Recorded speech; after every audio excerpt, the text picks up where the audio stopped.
Bonjour à tous nos abonnés. C'est avec un grand plaisir que je vous accueille sur notre chaîne. Aujourd'hui, nous allons plonger dans une affaire criminelle intrigante qui s'est déroulée au Royaume-Uni. Mais avant de nous immerger dans les détails captivants de cette affaire, je vous invite chaleureusement à vous abonner à notre chaîne et à partager cette vidéo afin de propager notre passion commune pour le true crime. Sans plus tarder, embarquons ensemble dans les méandres de cette sombre affaire. Dans cet épisode, nous plongeons dans la petite ville de Melling, située à une dizaine de kilomètres de Liverpool. C'est en 1988 que Sydney et Jacqueline Blackwell ont décidé d'acheter une maison dans ce coin paisible, où ils ont emménagé avec leur fils de 2 ans, Brian. Le parcours de Sydney et Jacqueline avant leur rencontre était marqué par des histoires d'amour compliquées. Tous deux avaient déjà été mariés, et à l'époque où leurs chemins se sont croisés, ils étaient encore engagés avec d'autres personnes. Cependant, leurs mariages respectifs se sont effondrés, et après avoir passé du temps ensemble, ils ont fini par tomber amoureux. Ils ont finalement pris la décision de se marier, malgré les défis. Jacqueline avait alors 42 ans, tandis que Sydney était déjà dans la cinquantaine, lorsqu'ils ont découvert, à leur grande surprise, qu'ils allaient devenir parents d'un petit garçon, Brian. Brian est rapidement devenu le centre de leur univers. Adoré par ses parents, il a grandi en étant le chouchou incontesté de la famille. Sydney et Jacqueline ne lui refusaient rien, prêts à tout pour satisfaire le moindre de ses caprices. Heureusement pour le couple Blackwell, leur situation financière était des plus confortables. Sydney exerçait en tant que comptable et Jacqueline s'était lancée dans le commerce, ce qui leur permettait de mener une vie prospère et d'offrir à leur fils unique tout ce dont ils rêvaient. En grandissant, Brian a été inscrit dans une école privée, un choix mûrement réfléchi par ses parents, convaincus que cet environnement offrirait une éducation de meilleure qualité. Pour Sydney et surtout pour Jacqueline, l'éducation de Brian était une priorité absolue. Jacqueline nourrissait une vision claire pour l'avenir de son fils. Elle l'imaginait déjà en médecin accompli, un rêve qu'elle portait en elle depuis la naissance de Brian. Brian, doté d'une intelligence remarquable et d'une ambition sans faille, ne laissait aucun doute sur ses capacités. Jamais il n'avait rencontré de difficultés d'apprentissage, ce qui renforçait la certitude de Jacqueline que son fils parviendrait à concrétiser ses aspirations. L'idée de le voir intégrer l'Académie de médecine après ses études secondaires semblait plus qu'un simple espoir. C'était un plan de vie soigneusement tracé. Tout semblait aligné pour que Brian suive cette voie prestigieuse, et les Blackwell étaient prêts à tout pour l'accompagner dans cette quête de réussite académique et professionnelle. Tout le monde autour de Brian le voyait comme le fils idéal. Il incarnait l'intelligence, la beauté et les bonnes manières. Toujours poli, il savait comment se comporter en toutes circonstances, un véritable modèle que les amis de Sydney et Jacqueline rêvaient d'avoir chez eux. Brian ne se distinguait pas seulement par ses excellents résultats scolaires, mais aussi par ses talents sportifs. Passionné de tennis depuis son plus jeune âge, il jouait régulièrement et arrivé au lycée, il s'était rapidement imposé comme le meilleur joueur de l'école. Sa réputation sur les cours était indiscutable, et il en était pleinement conscient.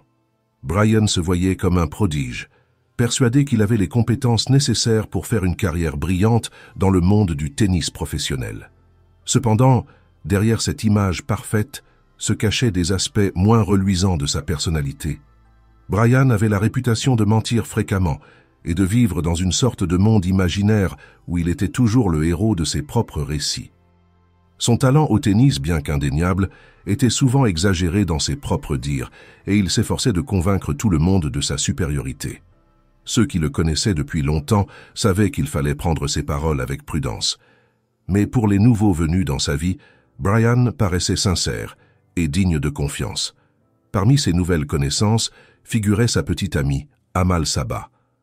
Leur rencontre au lycée fut le début d'une relation marquée par des rêves communs et des projets d'avenir similaires.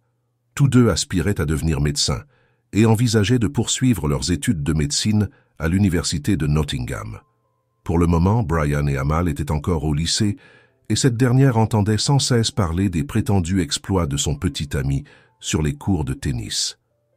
Selon Brian, il était si talentueux qu'une grande entreprise sportive comme Nike avait décidé de collaborer avec lui, avec un contrat de sponsoring d'une valeur impressionnante de 70 000 livres. Cependant, La réalité était bien différente.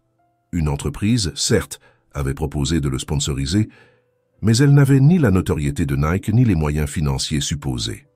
En vérité, Brian avait simplement obtenu une réduction de 50% sur l'achat de son équipement sportif. Pourtant, il n'avait aucune intention de révéler cette modeste vérité. Pour lui, il était crucial que tout le monde, et surtout Amal, le voie comme un prodige en devenir, destiné à un avenir brillant dans le tennis professionnel.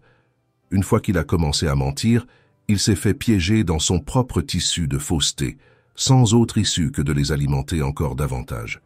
Pour convaincre Amal, il a même fabriqué un faux classement des jeunes joueurs de tennis, publié soi-disant dans un journal sportif où son nom trônait fièrement en première position. En réalité, Brian n'apparaissait nulle part dans ce classement, et toutes les preuves qu'il présentait étaient de sa propre invention. Il s'investissait avec acharnement pour impressionner Amal, allant jusqu'à se compromettre dans des mensonges élaborés, car il voulait qu'elle le voie comme un homme promis à une grande carrière et à des revenus considérables. Déjà à l'époque, malgré ses moyens financiers limités, Brian n'hésitait pas à offrir des cadeaux à Amal, souvent des bijoux. Mais là encore, il ne disait pas la vérité. Les diamants qu'il prétendait lui offrir n'étaient en fait que des zircons, bien moins coûteux que ce qu'Amal avait été amené à croire. Pourtant, Brian ne s'arrêtait pas là. Dans son esprit, sa carrière était destinée à décoller si vite qu'il imaginait déjà avoir besoin d'une assistante personnelle. Et selon lui, son contrat avec Nike incluait justement cette possibilité. Naturellement, il voulait qu'Amal soit celle qui occuperait ce poste, renforçant ainsi son désir de contrôler la perception qu'elle avait de lui, celle d'un homme d'affaires en plein essor, au seuil d'une vie de luxe et de succès. Brian, pour séduire davantage Amal, lui avait promis un salaire annuel d'environ 80 000 livres en tant qu'assistante, une somme impressionnante même de nos jours. Pour prouver ses dires, il a même osé lui remettre un chèque d'une valeur de près de 40 000 livres. Mais la réalité était tout autre. Brian n'avait pas cet argent. En vérité, son compte en banque ne contenait que 9 livres, et sans surprise, le chèque a été rejeté. Bien sûr, Brian ne s'est pas laissé déstabiliser par cet échec, et a immédiatement inventé un autre mensonge pour expliquer la situation. Amal, confiante et amoureuse, avalait chacune de ses paroles sans jamais douter. Elle était persuadée que Brian allait bientôt devenir un athlète renommé à travers le Royaume-Uni, voire même sur la scène internationale. Il lui peignait le tableau d'un futur éclatant, leur promettant une vie de luxe et de confort. Brian affirmait déjà être propriétaire d'un somptueux appartement dans une autre ville, prétendument acheté pour 450 000 livres. Il décrivait l'endroit comme une tour de prestige, peuplée de célébrités, notamment du monde du sport. Selon lui, les gains des futurs tournois de tennis leur permettraient de vivre sans jamais avoir à se soucier de l'argent. Pour renforcer cette illusion, Brian a même emmené Amal dans un salon Mercedes, feignant un vif intérêt pour une voiture de 60 000 livres. Bien qu'il ne possédait pas encore de permis de conduire, il n'a pas hésité à demander à un employé du salon de conduire lors de l'essai, insistant sur le fait que cela ne l'empêchait en rien d'acheter le véhicule. Comme on pouvait s'y attendre, l'achat n'a pas eu lieu ce jour-là, mais Brian a promis de revenir avec ses parents pour finaliser la transaction. Amal, aveuglée par sa confiance en lui, n'a trouvé rien de suspect dans tout cela, croyant fermement que les futurs gains de Brian en tournoi justifieraient de telles dépenses. Lors d'une conversation avec Brian, Amal a mentionné qu'elle rêvait d'avoir sa propre voiture. Contrairement à Brian, elle avait déjà son permis, mais n'avait pas les moyens de s'en offrir une. C'est alors que Brian a eu une idée brillante pour épater encore plus Amal, lui acheter une voiture. Après tout, quoi de mieux pour prouver son statut de star du tennis qu'un tel geste grandiose? Et effectivement, peu de temps après, une voiture flambant neuve est apparue devant la maison d'Amal. Elle était aux anges, ne s'attendant jamais à un cadeau d'une telle envergure, surtout de la part de son petit ami. Aucune de ses amies n'avait reçu une telle attention de leur compagnon. Brian, quant à lui, se sentait fier de son exploit, mais une question persistait. D'où venait l'argent pour payer cette voiture? En réalité, Brian n'avait pas les fonds nécessaires sur son compte personnel. Mais il savait que ses parents avaient économisé une somme importante pour financer ses futures études de médecine. Conscient de l'existence de ce compte, Il s'était rendu à la banque et, fidèle à lui-même, avait inventé un nouveau mensonge. Il avait raconté que son père venait de décéder et qu'il avait besoin d'acheter une voiture en urgence. Ses talents de manipulateur étaient tels que personne à la banque n'avait mis sa parole en doute, et il avait obtenu rapidement un versement de 9000 livres, dont 6500 avaient été utilisés pour acheter la voiture d'Amal. Brian n'éprouvait aucun remords à utiliser cet argent destiné à son éducation, tant qu'il parvenait à maintenir l'illusion de succès devant Amal. Et cela semblait fonctionner. Elle était désormais convaincue que Brian était un athlète talentueux et bien rémunéré. Mais cette mascarade ne pouvait pas durer éternellement. En mai 2004, Jacqueline, qui gérait les finances familiales, n'a pas tardé à découvrir que Brian avait retiré cette somme considérable. Brian n'avait plus le choix. Il devait avouer ce qu'il avait fait. Ses parents, Sidney et Jacqueline, étaient sous le choc. Ils n'en revenaient pas que leur fils ait pu agir de manière aussi irresponsable.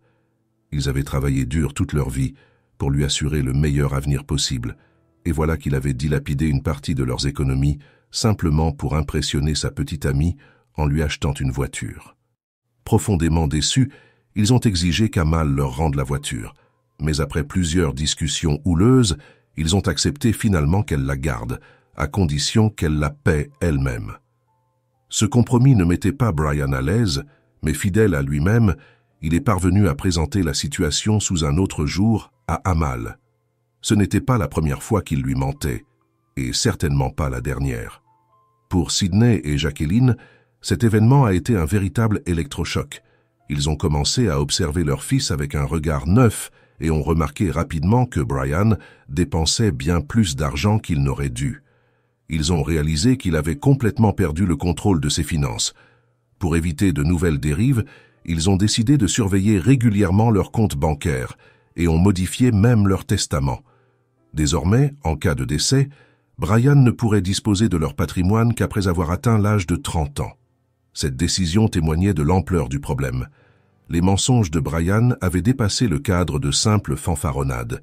Il utilisait l'argent durement gagné par ses parents pour alimenter ses fantasmes et impressionner son entourage. Malheureusement, ce n'était que le début.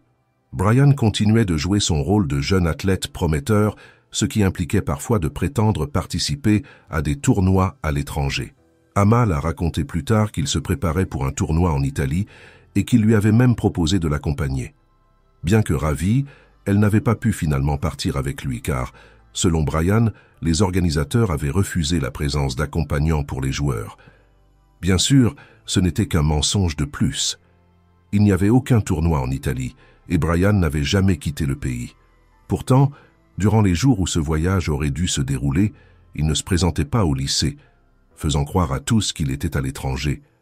Il continuait de jouer son rôle à la perfection, allant jusqu'à envoyer des messages à Amal pour lui raconter qu'il rencontrait des joueurs de tennis célèbres et qu'il s'entraînait assidûment. Il regrettait de ne pas pouvoir l'emmener avec lui, mais lui promettait déjà un autre voyage aux États-Unis dans quelques mois pour un tournoi en Floride.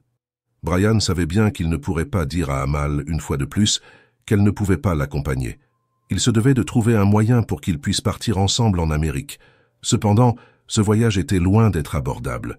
Les billets d'avion à eux seuls représentaient une somme colossale, mais Brian était déterminé à trouver l'argent nécessaire pour leur permettre de passer du temps aux États-Unis. Les mois de mai et juin étaient cruciaux pour Brian, car il passait alors ses examens de fin d'année au lycée. Il s'efforçait d'obtenir les meilleures notes possibles pour avoir une chance d'être admis dans les universités les plus prestigieuses. Il hésitait entre l'université de Nottingham et celle d'Édimbourg. Sa préférence allait à Nottingham, car Amal prévoyait également d'y étudier, mais ses parents insistaient pour Édimbourg, pensant que s'éloigner d'Amal serait une meilleure option pour lui. Cela provoquait fréquemment des tensions à la maison, et les échanges étaient parfois vifs entre Brian et ses parents. Après avoir terminé ses examens et bouclé l'année scolaire, Brian pouvait enfin consacrer plus de temps à Amal. Le jour du supposé tournoi de tennis en Floride approchait, et le couple parlait de plus en plus de leur voyage aux États-Unis. Ils prévoyaient d'y rester 2 semaines et discutaient avec enthousiasme des endroits qu'ils souhaitaient visiter. Bien qu'Amal restait un peu sceptique sur la réalité du voyage, le 26 juillet 2004, le couple a embarqué effectivement à bord d'un vol de Manchester à New York. Dès le départ, Amal était émerveillé. Brian ne s'est pas contenté d'un vol en classe économique. Ils ont voyagé en classe affaires et il a déboursé pas moins de 4 885 livres pour les billets, choisissant les options les plus luxueuses possibles. Ce n'était qu'un avant-goût des surprises que Brian réservait à Amal. Durant leur séjour, ils ont exploré non seulement New York, mais aussi Miami, San Francisco et même la Barbade. À chaque étape, ils logeaient dans des hôtels de luxe, optant toujours pour les suites les plus chères. Ils dînaient dans les restaurants les plus huppés, où les additions pouvaient facilement atteindre 3 000 $ par repas. Ces vacances extravagantes renforçaient la conviction d'Amal que Brian gagnait effectivement beaucoup d'argent grâce au tennis. Pourtant, il n'avait participé à aucun tournoi. Pour justifier cet état de fait, Brian a expliqué que les conditions météorologiques à Miami avaient forcé les organisateurs à annuler le tournoi, ce qui leur laissait plus de temps pour profiter de leur séjour. Ce n'était qu'un mensonge de plus, mais Amal n'avait toujours pas saisi l'ampleur des supercheries de Brian. Elle trouvait tout à fait normal qu'il puisse générer des revenus suffisants pour financer un tel train de vie. Mais leur aventure devait prendre fin. Le 12 août, ils sont rentrés au Royaume-Uni et se sont dirigés directement vers la maison des parents de Brian. Cependant, Sydney et Jacqueline étant en vacances à Majorque et Brian n'ayant pas les clés, ils n'ont pas pu entrer. Ils ont discuté brièvement avec un voisin qui, croyant que Brian et ses parents étaient partis ensemble, s'est montré surpris de les voir revenir. Ce voisin a expliqué qu'il vérifiait régulièrement l'arrivée du courrier pour Sydney et Jacqueline, comme Jacqueline le lui avait demandé avant leur départ pour Majorque. Face à cette situation imprévue, Brian s'est retrouvé à court d'options. Ses parents ne rentreraient qu'en septembre, et il ne savait pas où loger d'ici là. Amal, ne voulant pas le laisser dans l'embarras, lui a proposé de rester chez elle le temps nécessaire. Brian a accepté avec gratitude. Brian a profité pleinement de l'offre généreuse d'Amal. Après tout, rester chez elle pendant quelques jours ne posait aucun problème immédiat. Avec sa petite amie, ils ont réussi à entrer dans le garage de ses parents et ont pris leur voiture pour se rendre chez Amal. Brian s'est installé chez elle, passant plusieurs jours à ses côtés, période durant laquelle les résultats tant attendus de ses examens de mai ont été enfin publiés. L'enjeu était de taille pour lui. Obtenir des notes excellentes était essentiel pour garantir son admission dans l'université de son choix. Et, comme prévu, personne n'a été étonné que Brian ait décroché les meilleures notes dans toutes les matières. Malgré la fierté qu'il ressentait face à cette réussite, un sentiment de tristesse l'envahit. Brian aurait voulu célébrer ce moment avec ses parents, mais ceux-ci n'étaient toujours pas rentrés de Majorque. Seuls, sans leur présence et leur reconnaissance, il ne pouvait que se tourner vers Amal et sa famille pour partager ce moment de gloire. Bien que leur soutien lui réchauffait le cœur, l'absence de Sydney et Jacqueline se faisait cruellement ressentir. Cette victoire académique, qu'il avait tant espérée, lui laissait un goût amer, car il aurait tant voulu voir la fierté briller dans les yeux de ses parents. Mais pour l'instant, la seule chose qu'il pouvait faire était de célébrer modestement avec ceux qui étaient là pour lui, espérant que ses parents seraient fiers lorsqu'ils apprendraient la nouvelle à leur retour. Brian vivait toujours chez Amal, tandis que les voisins de ses parents, des amis proches de la famille Blackwell, continuaient à surveiller l'arrivée du courrier. Devant la maison des Blackwell, une petite cabane servait de point de dépôt pour le facteur, et le voisin se chargeait régulièrement de collecter les lettres pour les introduire dans la maison via la fente de la boîte aux lettres, située dans la porte d'entrée. Ce système de garde improvisé fonctionnait bien jusqu'au 5 septembre, lorsqu'une découverte inquiétante allait bouleverser leur routine.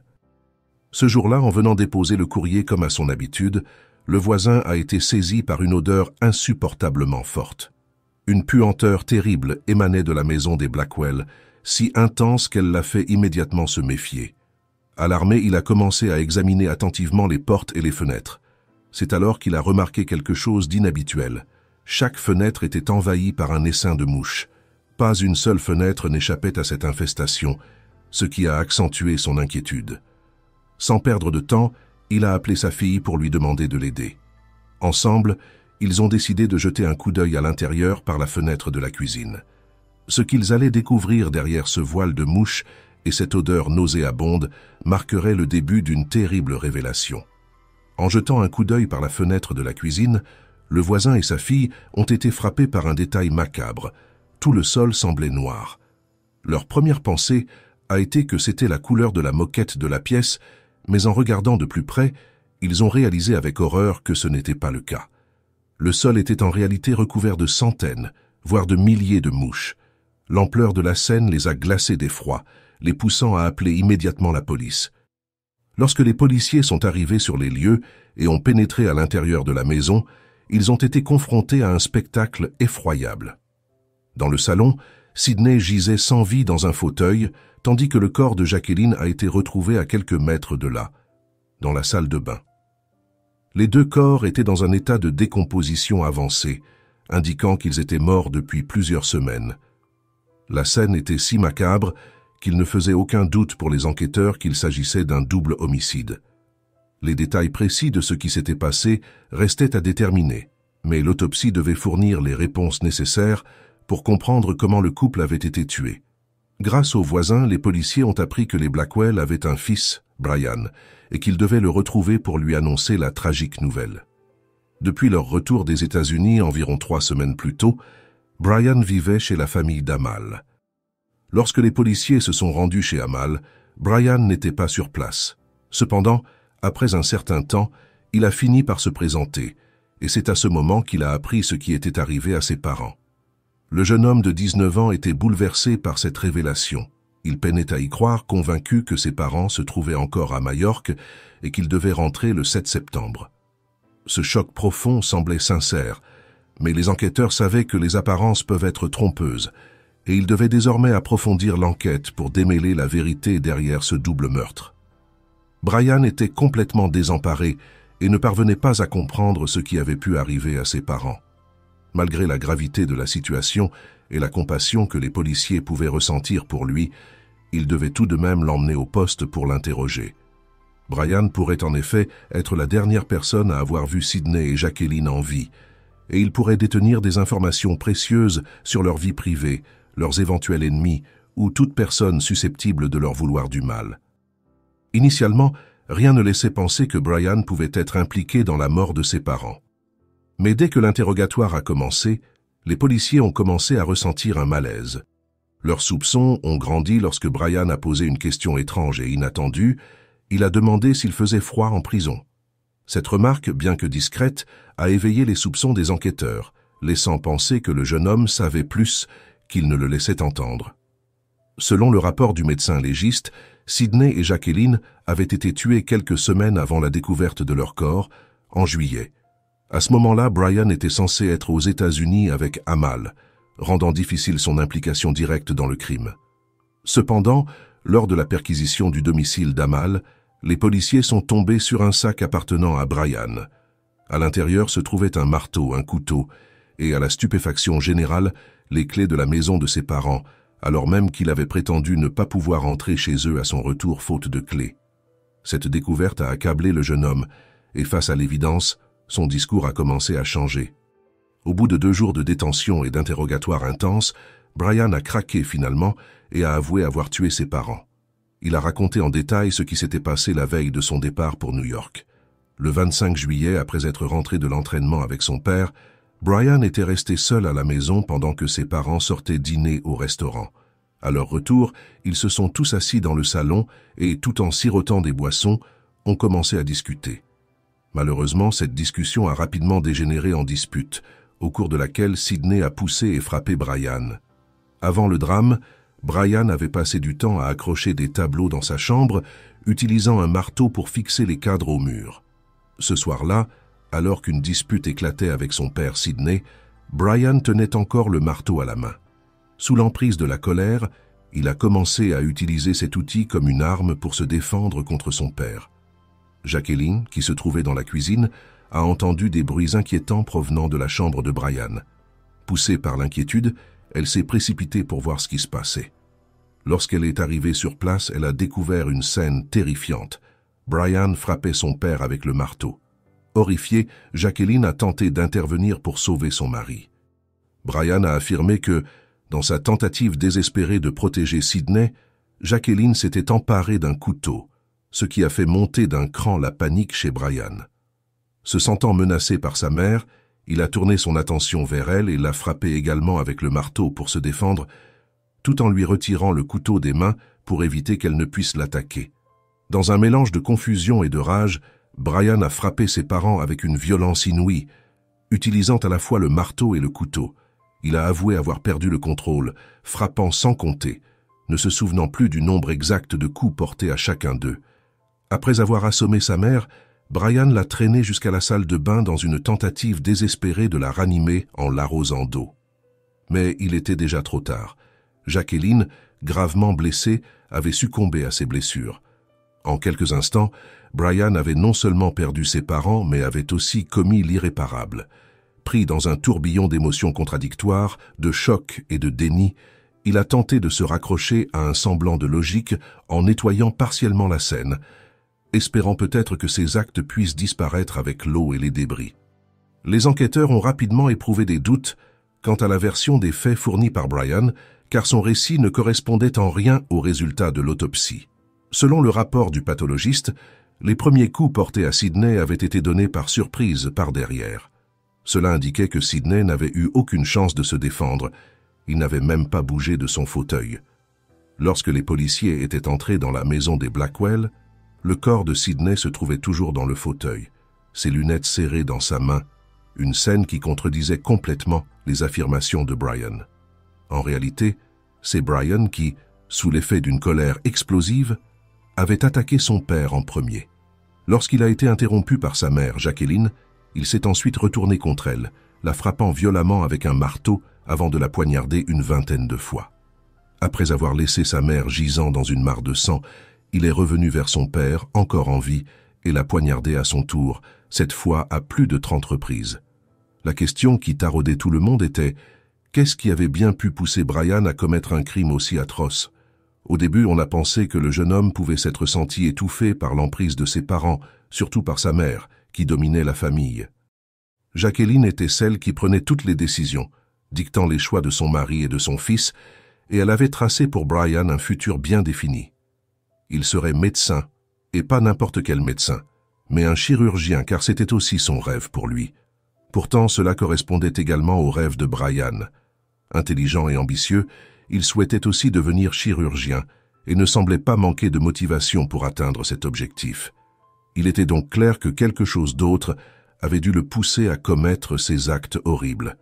Peu après son arrestation, Brian a été examiné par un psychiatre qui a diagnostiqué chez lui un trouble de la personnalité narcissique.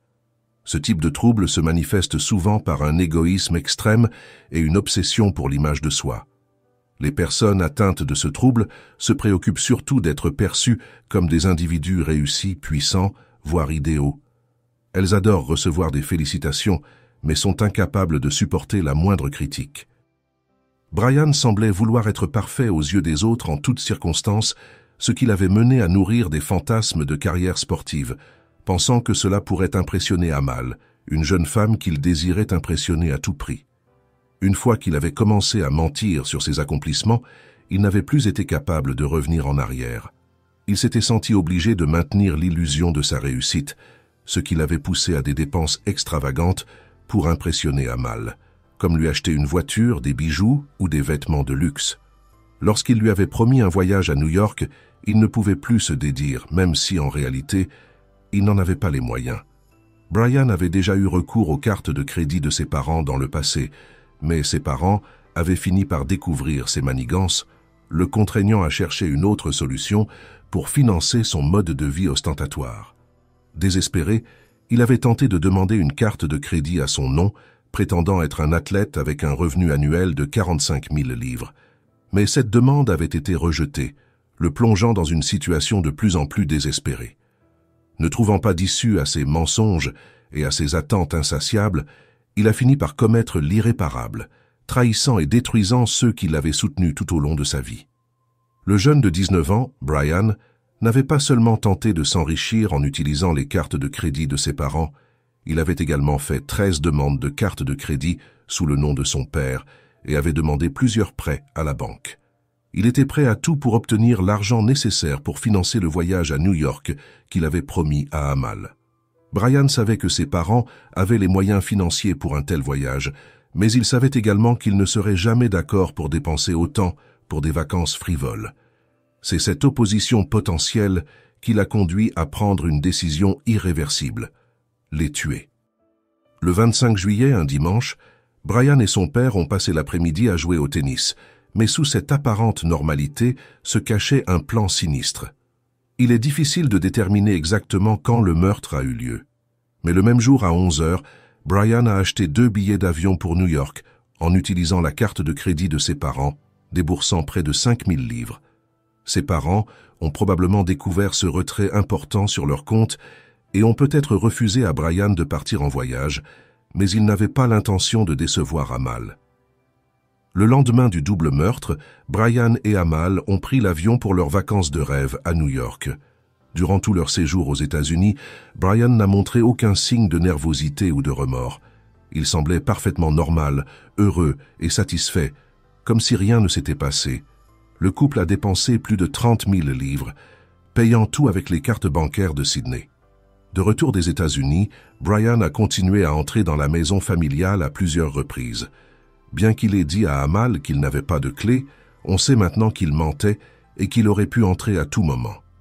Il venait surtout pour récupérer des objets personnels, comme ses photos, tout en sachant qu'il devait bientôt agir pour dissimuler le crime.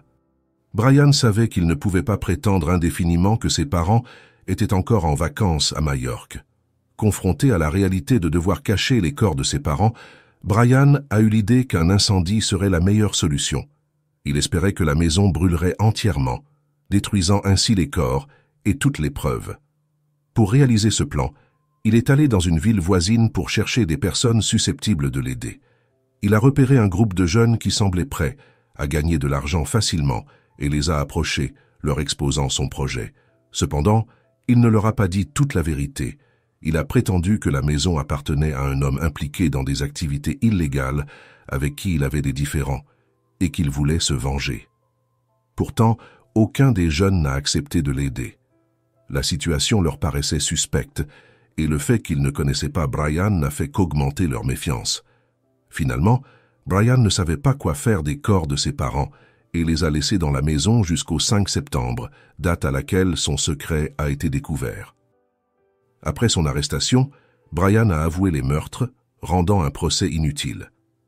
9 mois après son arrestation, le 29 juin 2005, Brian a comparu devant le tribunal pour entendre le verdict concernant les meurtres de ses parents. Le tribunal a pris en compte son trouble de la personnalité narcissique qui pouvait entraîner des explosions de colère incontrôlées lorsqu'il se sentait contrarié. Brian a été condamné à la réclusion à perpétuité avec possibilité de libération conditionnelle après 12 ans de détention, mais le juge a clairement indiqué que ses chances de retrouver un jour la liberté étaient minces. Ok, chers amis, merci de nous avoir suivis dans cette exploration poignante. Prenez soin de vous et de vos proches. À bientôt pour une nouvelle affaire criminelle.